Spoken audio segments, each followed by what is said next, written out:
Assalamualaikum warahmatullahi wabarakatuh. Salam sejahtera bagi kita semua. Melanjutkan materi kuliah politik dan strategi. Bahasan kita adalah pengertian politik nasional dan strategi nasional. Pada pertemuan kali ini, subbahasan kita yang pertama, pengertian politik.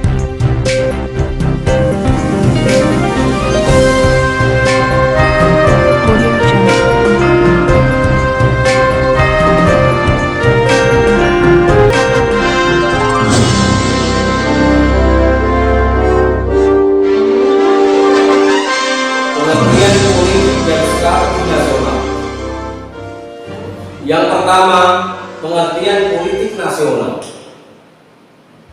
Kata politik secara etimologi berasal dari bahasa Yunani politeia, yang akar katanya adalah polis, berarti kesatuan masyarakat yang berdiri sendiri, yaitu negara atau kota, dan teia berarti urusan. Dalam bahasa Indonesia, kata politik merupakan penerjemahan dari dua kata yang berasal dari bahasa Inggris, yaitu politik dan policy. Politik adalah suatu rangkaian azas atau prinsip, keadaan, cara, dan alat yang akan digunakan untuk mencapai suatu tujuan atau cita-cita tertentu. Sedangkan policy diartikan kebijaksanaan dalam arti penggunaan pertimbangan-pertimbangan yang dianggap lebih dapat menjamin tercapainya cita-cita atau tujuan yang dikehendaki. Secara umum, pengertian politik adalah rangkaian azas, prinsip, keadaan, jalan, cara, dan alat yang digunakan untuk mencapai tujuan tertentu yang kita kehendaki.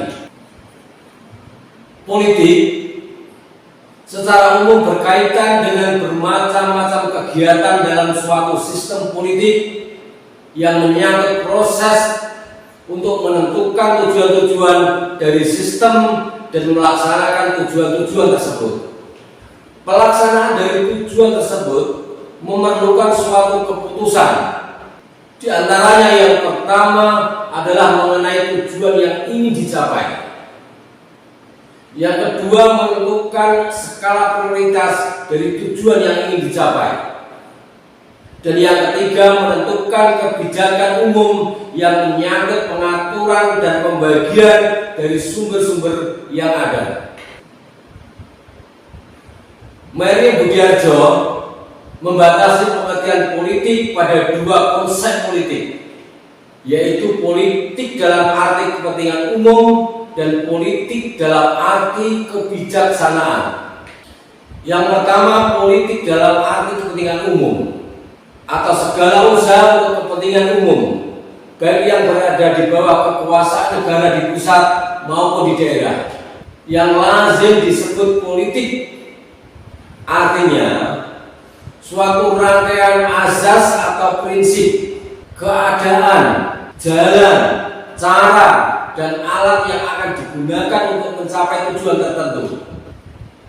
Beberapa pengertian politik dalam arti tersebut diantaranya adalah yang pertama, keputusan politik, yaitu tujuan negara yang hendak dicapai disertai dengan jalan, cara, dan alat yang akan digunakan untuk mencapai tujuan negara. Yang kedua, politik sosial, yaitu tujuan kehidupan sosial yang hendak dicapai, serta jalan, alat yang akan digunakan untuk mencapai tujuan kehidupan sosial.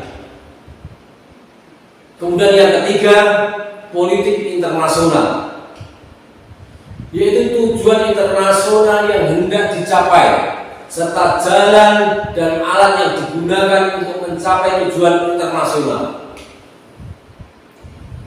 Yang kedua, politik dalam arti kebijaksanaan atau sering disebut dengan policy adalah penggunaan pertimbangan tertentu yang dianggap lebih menjamin terlaksananya suatu usaha, cita-cita, keinginan, atau keadaan yang kita kehendaki. Dalam arti kebijaksanaan, titik beratnya adalah yang pertama negara, yaitu organisasi masyarakat yang mempunyai rakyat dalam suatu wilayah tertentu dengan sejumlah orang yang menerima keberadaan organisasi ini. Yang kedua, kekuasaan, yaitu kewenangan yang didapatkan oleh seseorang atau kelompok guna menjalankan kewenangan tersebut sesuai dengan kewenangan yang diberikan. Kewenangan tidak boleh dijalankan melebihi kewenangan yang diperoleh, atau kemampuan seseorang atau kelompok untuk mempengaruhi tingkah laku orang atau kelompok lain sesuai dengan keinginan dari pelaku. Yang ketiga, pengambilan keputusan, yaitu dapat dianggap sebagai suatu hasil atau keluaran dari proses mental atau kognitif yang membawa pada pemilihan suatu jalur tindakan di antara beberapa alternatif yang ada. Setiap proses pengambilan keputusan selalu menghasilkan suatu pilihan final. Keluarnya berupa suatu tindakan atau suatu opini terhadap pilihan. Dan yang keempat, kepentingan umum, yaitu suatu asas yang dilaksanakan berdasarkan asas kepentingan untuk orang banyak di atas kepentingan golongan atau pribadi, demi terciptanya persatuan dan kesatuan. Selanjutnya, seperti yang sudah disinggung di atas, bahwa politik selalu berkaitan dengan negara dan segala sistem yang menyertainya, antara lain kekuasaan, pengambilan keputusan, kebijakan, dan distribusi dan alokasi sumber daya. Yang pertama, negara adalah suatu organisasi masyarakat dalam suatu wilayah tertentu yang memiliki kekuasaan tertinggi yang sah dan ditaati oleh rakyatnya. Yang kedua, kekuasaan adalah kemampuan seseorang atau kelompok untuk mempengaruhi tingkah laku orang atau kelompok lain sesuai dengan keinginannya.